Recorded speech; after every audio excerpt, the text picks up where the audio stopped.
এমপিওভুক্ত শিক্ষকদের ভুকা মিছিলে পুলিশি বাধা, আজ মহাসমাবেশের ডাক। বাড়ি ভাড়া ভাতার পরিমাণ মেনে ক্লাসে ফেরার আহ্বান শিক্ষা উপদেষ্টার। শাপলা ইস্যুতে ইসির লিখিত ব্যাখ্যা চায় এনসিপি। তালিকায় না থাকায় বরাদ্দ দেয়া সম্ভব নয়, ফের জবাব কমিশনের। প্রায় ২৭ ঘন্টা পর কার্গো ভিলেজের আগুন নির্বাপন। দুর্ঘটনাস্থলে ডিটেকশন সিস্টেম ছিল না বলছে ফায়ার সার্ভিস। তদন্ত শেষে ব্যবস্থা নেবে সরকার। এবং একের পর এক আগুনের ঘটনা, নির্বাচন বানচালের ষড়যন্ত্র, শঙ্কা বিএনপি। জুলাই অভ্যুত্থানকে কলঙ্কমুক্ত রাখার তাগিদ।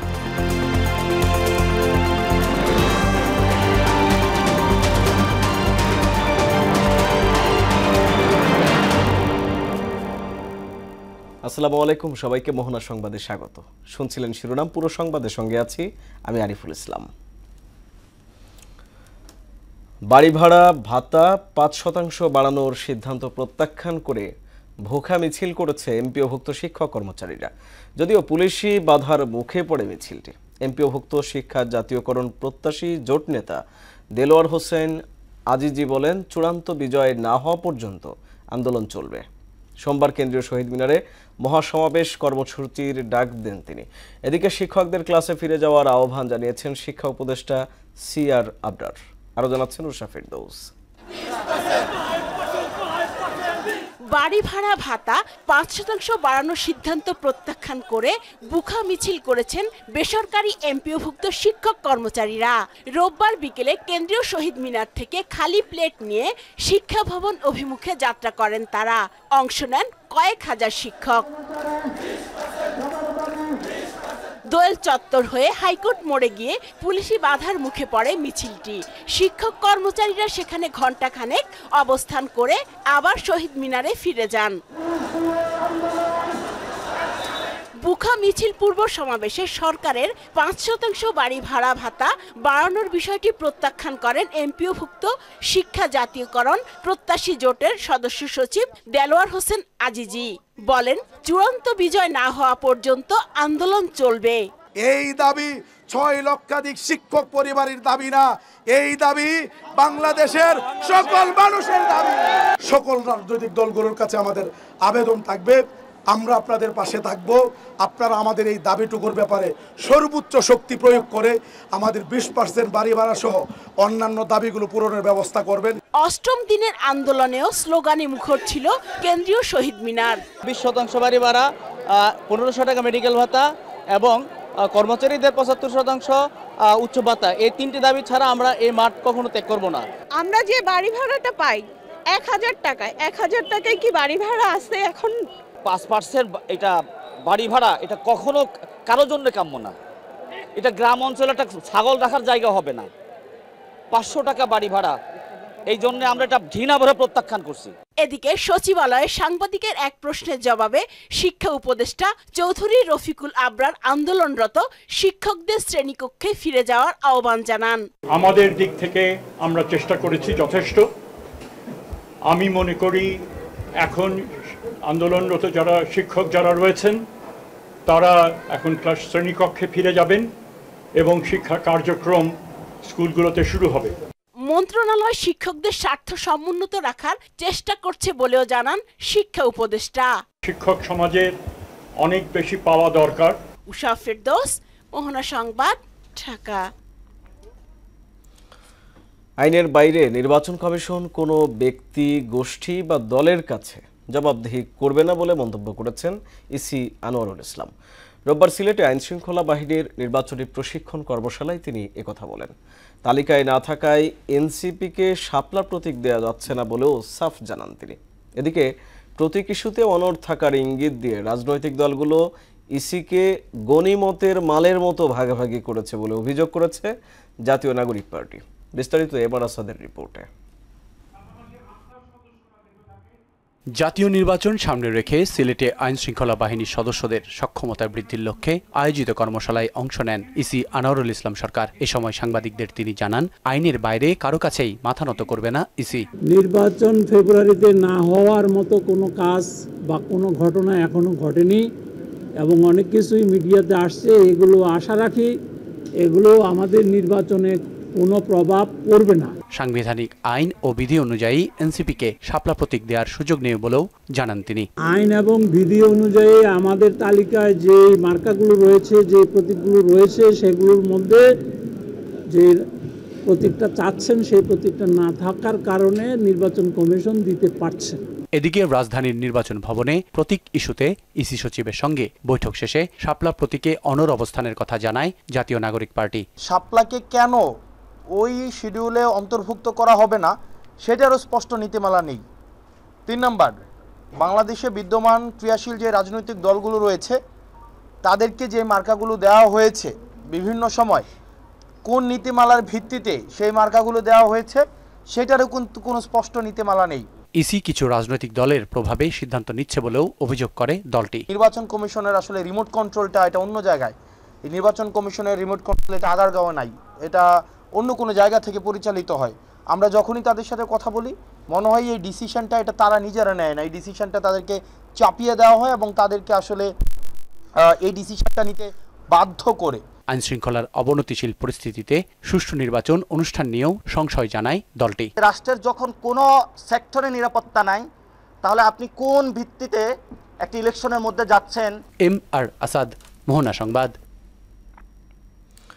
প্রায় 27 ঘন্টা পর শাহজালাল আন্তর্জাতিক বিমানবন্দরের কার্গো ভিলেজের আগুন নির্বাপন হয়েছে। রোববার বিকেলে এক ব্রিফিংয়ে একথা জানান ফায়ার সার্ভিসের পরিচালক তাজুল ইসলাম চৌধুরী। তিনি বলেন, ঘটনাস্থলে আগুন ডিটেকশন ও প্রোটেকশন সিস্টেম থাকলে এত বড় দুর্ঘটনা ঘটত না। এদিকে বিজিএমইএ বলছে আগুনের ক্ষতির পরিমাণ $1 বিলিয়ন ছাড়াতে পারে। শামীমুজ্জামান চৌধুরীকে সঙ্গে নিয়ে মোদাসসির আলীর প্রতিবেদন। দীর্ঘ 27 ঘন্টা পর নির্বাপন হয়েছে হযরত শাহজালাল আন্তর্জাতিক বিমানবন্দরের কার্গো ভিলেজে লাগা আগুন। রোববার বিকেল 4:55 নির্বাপন কাজের সমাপ্তি ঘোষণা করে ফায়ার সার্ভিস। ব্রিফিংয়ে সংস্থাটির পরিচালক লেফটেন্যান্ট কর্নেল তাজুল ইসলাম চৌধুরী জানান, কার্গো ভিলেজের কাস্টমস হাউস অংশে আগুনের সূত্রপাত হয়, যার ভেতরে প্রচুর দাহ্য ও হ্যাজার্ডাস উপাদান ছিল। এতে নেভানোর কাজে সময় লেগেছে। ঘটনাস্থলে আগুন ডিটেকশন ও প্রোটেকশন সিস্টেম থাকলে এত বড় দুর্ঘটনা ঘটত না বলেও জানান তিনি। এখানে অনেক কম্বাসেবল ম্যাটেরিয়াল ছিল, মানে হ্যাজার্ডাস যে ম্যাটেরিয়াল এর লোডটা অনেক বেশি, মানে অকুপেন্সি লোডটা অনেক বেশি, যেটার জন্য আমাদের এত সময় লেগেছে। যে কোনো ধরনের ডিটেকশন সিস্টেম যদি থাকতো এবং তার সাথে প্রোটেকশন সিস্টেম থাকতো তাহলে হয়তো এতটা দুর্ঘটনা ঘটতোই না। ফায়ার সার্ভিস বিমানবন্দরে প্রবেশে ও কাজে বাধার সম্মুখীন হয়নি বলে জানান তাজুল ইসলাম। আপনাদের সবার যে একটা জিজ্ঞাসা যে ঢুকতে দেরি হয়েছে কি বাধা দিয়েছে, এই ধরনের কোনো কার্যক্রম অথবা কথাবার্তা অথবা কোনো কিছুই তো আমাদের কোনো তরফ থেকে আমরা পাইনি। এই ঘটনায় অভ্যন্তরীণ ও আন্তর্জাতিক ফ্লাইটের শিডিউল বিপর্যয় চরম ভোগান্তিতে পড়েন যাত্রীরা। বাংলাদেশ বিমান রাত 1টায় ছাড়ার কথা, সেটা সকাল 6টায় ছাড়বো। আমাদের যাত্রী এখন ওখানে পড়ে রয়েছে। আসলে খারাপ লাগছে, যেহেতু আমরা বাংলাদেশি, আশা করি এটা দ্রুত সমাধান হোক। এদিকে অগ্নিকাণ্ডে ব্যাপক ক্ষয়ক্ষতি হয়েছে দাবি করে বিজিএমইএ বলছে এর দায় সরকার এড়াতে পারে না। সম্পূর্ণ সেকশনটা পুড়ে গেছে। এটা মানে কতটা ভয়াবহ, ভিতরে গিয়ে আমরা বুঝতে পারলাম যে ব্যাপারটা ভীষণ একটা খারাপ অবস্থা। ভিতরে আমাদের কতদিন লাগবে আমরা ঠিক জানি না, 15 থেকে 1 মাস লাগবে এটাকে আবার ব্যাক করার জন্য। দুর্ঘটনাস্থল পরিদর্শন শেষে বেসামরিক বিমান পরিবহন উপদেষ্টা শেখ বশিরউদ্দিন বলেন, আগামী 3 দিন অতিরিক্ত ফ্লাইটের সব চার্জ মওকুফ করা হবে। আগামী 3 দিন যত নন শিডিউল এক্সট্রা ফ্লাইট আসবে তার সমস্ত রকম মাশুল এবং তার সমস্ত রকম খরচ আমরা মওকুফ করে দিয়েছি। শনিবার দুপুরে হযরত শাহজালাল আন্তর্জাতিক বিমানবন্দরের কার্গো ভিলেজে ভয়াবহ আগুন লাগে। তীব্রতার কারণে 37টি ইউনিট দিয়েও আগুন নেভাতে রীতিমতো বেগ পেতে হয় ফায়ার সার্ভিসকে। এদিকে অগ্নিকাণ্ড তদন্তে 7 সদস্যের কমিটি করেছে বিমান বাংলাদেশ এয়ারলাইন্স। মুদাসসির আলী, মোহনা সংবাদ, ঢাকা। দেশে একের পর এক অগ্নিকাণ্ডের ঘটনায় সরকার তদন্ত কমিটি গঠন করেছে বলে জানিয়েছেন পরিবেশ উপদেষ্টা সৈয়দা রিজওয়ানা হাসান। বলেন, তদন্ত প্রতিবেদনের আলোকে কার্যকর ব্যবস্থা নেওয়া হবে। রোববার দুপুরে সচিবালয়ের সংবাদ সম্মেলনে তিনি বলেন, ঐকমত্য কমিশনের সুপারিশ অনুযায়ী জুলাই সনদের আইনি ভিত্তি দেবে সরকার। এ নিয়ে এনসিপির সঙ্গে কোনো দূরত্ব নেই বলেও জানান পরিবেশ উপদেষ্টা। একটার পর একটা অগ্নিকাণ্ড ঘটছে এবং অগ্নিকাণ্ডগুলো একটু বড় মাপের ঘটছে। সরকার প্রত্যেকটা অগ্নিকাণ্ডেরই তদন্ত করবে। এর আগেও আপনাদের মনে আছে সচিবালয়েও একটা অগ্নিকাণ্ড হয়েছিল, সেটারও যখন তদন্ত হলো আমরা কিন্তু খুবই স্বচ্ছ প্রক্রিয়ায় সেই তদন্ত। বিএনপিকে জুলাই অভ্যুত্থানের বিপরীতে দাঁড় করানোর অপচেষ্টা সফল হবে না বলে মন্তব্য করেছেন দলটির স্থায়ী কমিটির সদস্য সালাউদ্দিন আহমেদ। রোববার গুলশানে বিএনপি চেয়ারপারসনের কার্যালয়ে জুলাই অভ্যুত্থানের ভূমিকাকে কলঙ্কমুক্ত রাখার তাগিদ দেন তিনি। রোববার আলাদা অনুষ্ঠানে বিএনপির সিনিয়র যুগ্ম মহাসচিব রুহুল কবির রিজভী বলেন, সাম্প্রতিক অগ্নিকাণ্ডের ঘটনা নির্বাচনকে বানচালের চক্রান্ত হতে পারে। তানজিদ ভুঁইয়ার প্রতিবেদন। শনিবার শহীদ রাষ্ট্রপতি জিয়াউর রহমানের সমাধিতে শ্রদ্ধা নিবেদন শেষে জুলাই সনদ স্বাক্ষর অনুষ্ঠানে বিশৃঙ্খলার বিষয়ে কথা বলেন বিএনপির স্থায়ী কমিটির সদস্য সালাউদ্দিন আহমেদ। এখানে কোনো জুলাই যোদ্ধা সঠিক কোনো জুলাই অভ্যুত্থানের সাথে জড়িত কোনো সংগঠন অথবা কোনো ব্যক্তি জড়িত থাকতে পারে না। তার বক্তব্যের সমালোচনা করেন এনসিপির আহ্বায়ক নাহিদ ইসলাম। রাজপথে ছিলেন না, সেহেতু হয়তো তিনি জানেন না যে কে রাজপথে ছিল। সেই ঘটনার প্রেক্ষিতে গুলশানে বিএনপি চেয়ারপারসনের রাজনৈতিক কার্যালয়ে সংবাদ সম্মেলনে সালাউদ্দিন আহমেদ বলেন, বক্তব্যের আংশিক ব্যবহার করে ভুলভাবে উপস্থাপন করা হয়েছে। আংশিক বক্তব্যটা কাট করে তারা কথা বলেছে বলে আমার মনে হয়। একটি রাজনৈতিক দল নয়, সকল রাজনৈতিক দল যারা ফ্যাসিবাদ বিরোধী গণতান্ত্রিক সংগ্রামে অবদান রেখেছে, অবিরাম সংগ্রাম করেছে, তাদের সকলের অবদানের প্রেক্ষিতেই সংগঠিত হয়েছে ছাত্র গণ অভ্যুত্থান। বিএনপিকে জুলাই আন্দোলনের বিপরীতে দাঁড় করানোর অপচেষ্টা সফল হবে না বলেও মন্তব্য করেন তিনি। বছরের ধারাবাহিক আন্দোলন সংগ্রামের ফসল, তো সুতরাং বিএনপিকে জুলাই গণ অভ্যুত্থানের বিপরীতে দাঁড় করানোর যে কোনো অপচেষ্টা আমার মনে হয় সফল হবে না। এদিকে দলটির কেন্দ্রীয় কার্যালয়ে গণমাধ্যম কর্মীদের সঙ্গে আলাপে ফেসিবাদ বিরোধী সব রাজনৈতিক দলগুলোকে সনদ স্বাক্ষর করার আহ্বান জানান দলের সিনিয়র যুগ্ম মহাসচিব রুহুল কবির রিজভী।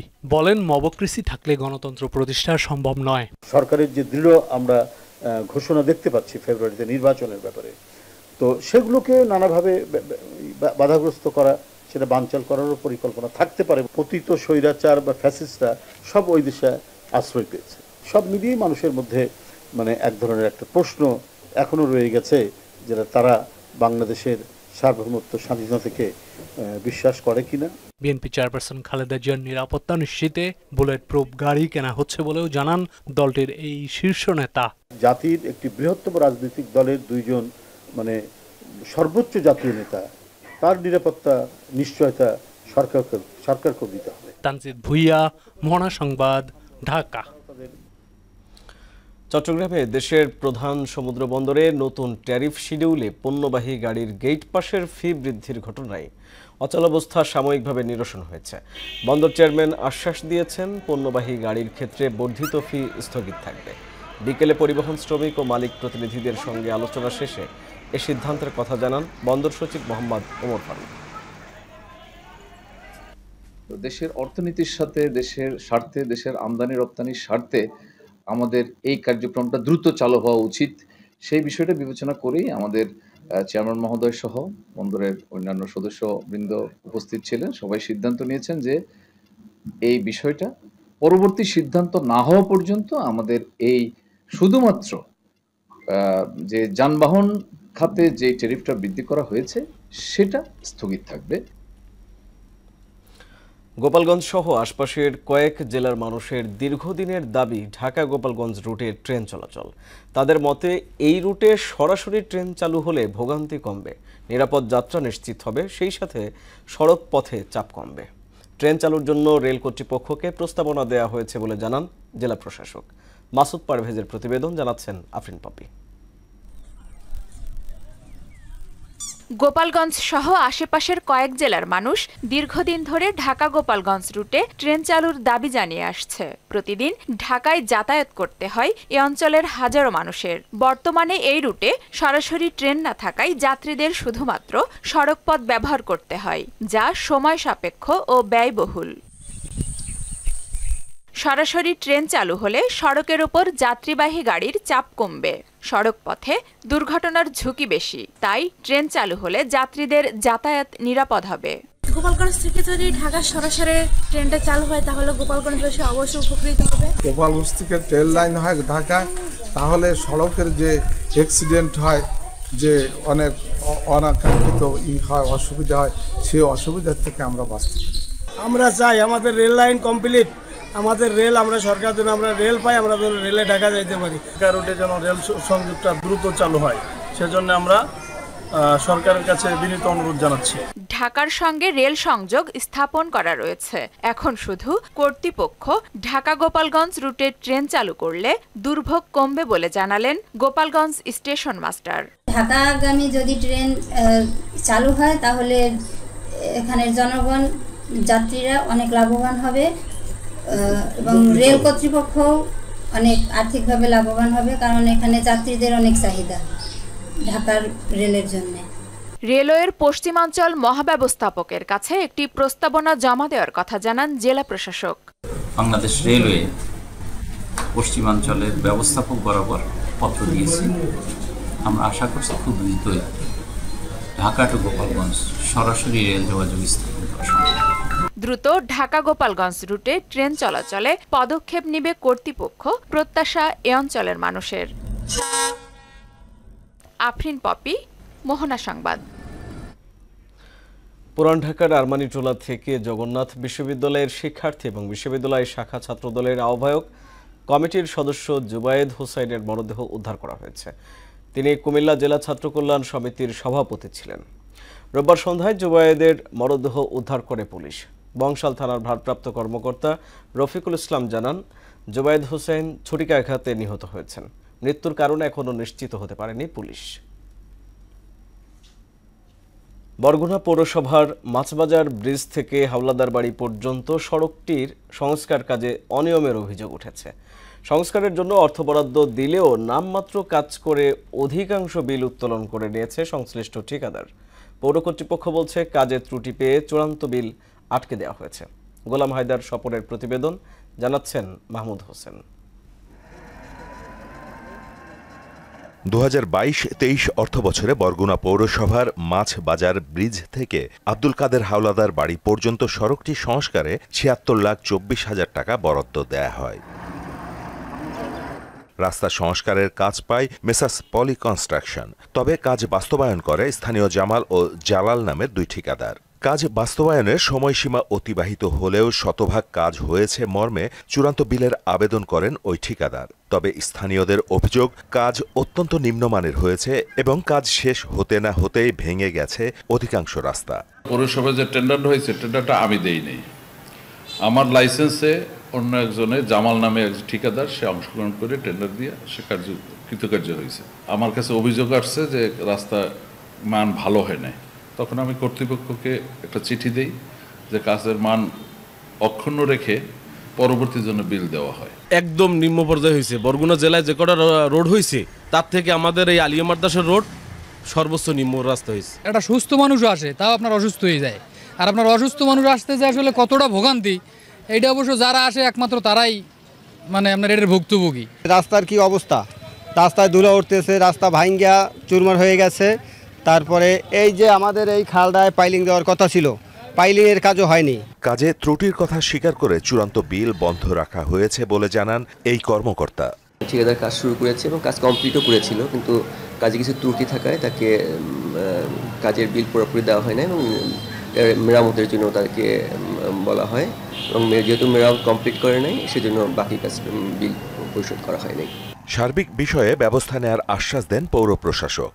আমি অবশ্যই সরকারের স্পেসিফিকেশন অনুযায়ী কাজ শতভাগ না বুঝে পাওয়া পর্যন্ত আমরা বিল পরিশোধ করব না এবং আমাদের সংশ্লিষ্ট যারা ইঞ্জিনিয়ারিং ডিপার্টমেন্ট রয়েছে, ইঞ্জিনিয়ার রয়েছে, তাদেরকে সঠিকভাবে যথাযথ প্রক্রিয়া অনুসরণ করে তাদেরকে বিল পরিশোধ করার জন্য বলবো। এ বিষয়ে লাইসেন্সের যে বিধিমালা রয়েছে সেটা বিধি অনুযায়ী তার বিরুদ্ধে প্রয়োজনীয় ব্যবস্থা নেওয়া হবে। রাস্তাটি জনগুরুত্বপূর্ণ হওয়ায় দ্রুত সংস্কারের ব্যবস্থা করবে কর্তৃপক্ষ, এমন প্রত্যাশা এলাকাবাসীর।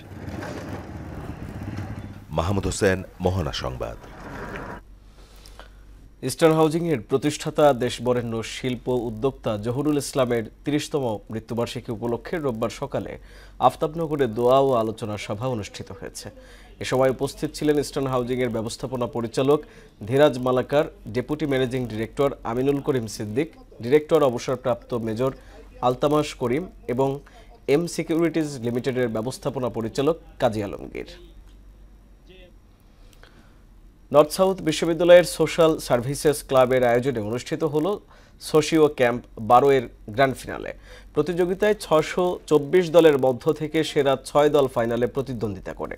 এ সময় প্রতিটি দল সমাজে ইতিবাচক পরিবর্তনের লক্ষ্য নিয়ে উদ্ভাবনী ধারণা উপস্থাপন করে। অনুষ্ঠানে প্রধান অতিথি ছিলেন বোর্ড অব ট্রাস্টিজের চেয়ারম্যান আজিজ আল কাইসার ও উপাচার্য প্রফেসর আব্দুল্লাহ হান্নান চৌধুরী। এই আয়োজনের মাধ্যমে তরুণরা ভবিষ্যতে পরিবর্তনের দিশা দেখাবে বলে প্রত্যাশা আয়োজকদের। নির্বাচন ব্যবস্থাকে ইসলামী দৃষ্টিকোণে নিয়ে আসার আহ্বান জানিয়েছেন ইসলামী সমাজের আমির সৈয়দ হুমায়ুন কবির। রোববার সকালে জাতীয় প্রেস ক্লাবে ইসলামের দৃষ্টিতে গণতন্ত্র ও গণতান্ত্রিক নির্বাচন নিয়ে আয়োজিত সংবাদ সম্মেলনে তিনি একথা বলেন। এতে সংগঠনটির কেন্দ্রীয় ও বিভাগীয় শীর্ষ ব্যক্তিত্বরা উপস্থিত ছিলেন। রাজধানীর রামপুরায় অবদা রোডে জমকালো আয়োজনে উদ্বোধন হল বিশেষায়িত ফুড কর্নার মৌ ফুড ইম্পিয়ার। রোববার কেক কেটে এর উদ্বোধন করেন ঢাকা আইনজীবী সমিতির সভাপতি খোরশেদ আলম মিয়া। আয়োজকরা জানান, রাজধানীবাসীর হাতে সুলভ মূল্যে মানসম্পন্ন খাবার তুলে দেওয়াই তাদের মূল উদ্দেশ্য। এখানে hot cold coffee, fresh juice সহ ফাস্টফুডের সব আইটেম স্বাস্থ্যসম্মত পরিবেশে সরবরাহ করা হবে। ঢাকা আইনজীবী সমিতির সাধারণ সম্পাদক সৈয়দ নজরুল ইসলাম সহ স্থানীয় গণ্যমান্য ব্যক্তিরা এ সময় উপস্থিত ছিলেন। ক্রিকেটের খবর। পাকিস্তানের আসন্ন ত্রিদেশীয় টি-20 সিরিজে আফগানিস্তানের পরিবর্তে খেলবে জিম্বাবুয়ে। পাকিস্তান ক্রিকেট বোর্ড বিবৃতিতে খবরটি নিশ্চিত করেছে। আগামী 17 থেকে 29 নভেম্বর পর্যন্ত লাহোর ও রাওয়ালপিন্ডিতে অনুষ্ঠিত হবে এই সিরিজ, যে সিরিজে তৃতীয় দল হিসেবে থাকছে শ্রীলঙ্কা। শনিবার আফগানিস্তানের পাকতিকা প্রদেশের আরগুন জেলায় বিমান হামলায় 8 জনের মৃত্যু হয়। এর মধ্যে আছেন কবির, সিবঘাতুল্লাহ, হারুন নামের 3 স্থানীয় ক্রিকেটার। এই হামলার জন্য পাকিস্তানকে দায়ী করে আসন্ন ত্রিদেশীয় সিরিজে না খেলার ঘোষণা দেয় আফগানিস্তান। শেষ করব মোহনা সংবাদ, যাবার আগে জানিয়ে দেব শিরোনামগুলো আরও একবার।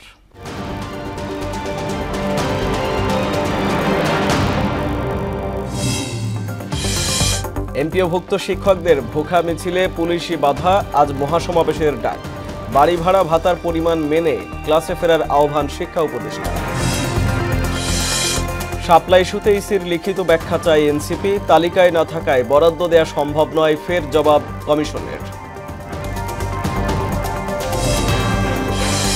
প্রায় 27 ঘন্টা পর কার্গো ভিলেজের আগুন নির্বাপন। দুর্ঘটনাস্থলে ডিটেকশন সিস্টেম ছিল না বলছে ফায়ার সার্ভিস, তদন্ত শেষে ব্যবস্থা নেবে সরকার। এবং একের পর এক আগুনের ঘটনা, নির্বাচন বানচালের ষড়যন্ত্র, শঙ্কা বিএনপির। জুলাই অভ্যুত্থানকে কলঙ্কমুক্ত রাখার তাগিদ।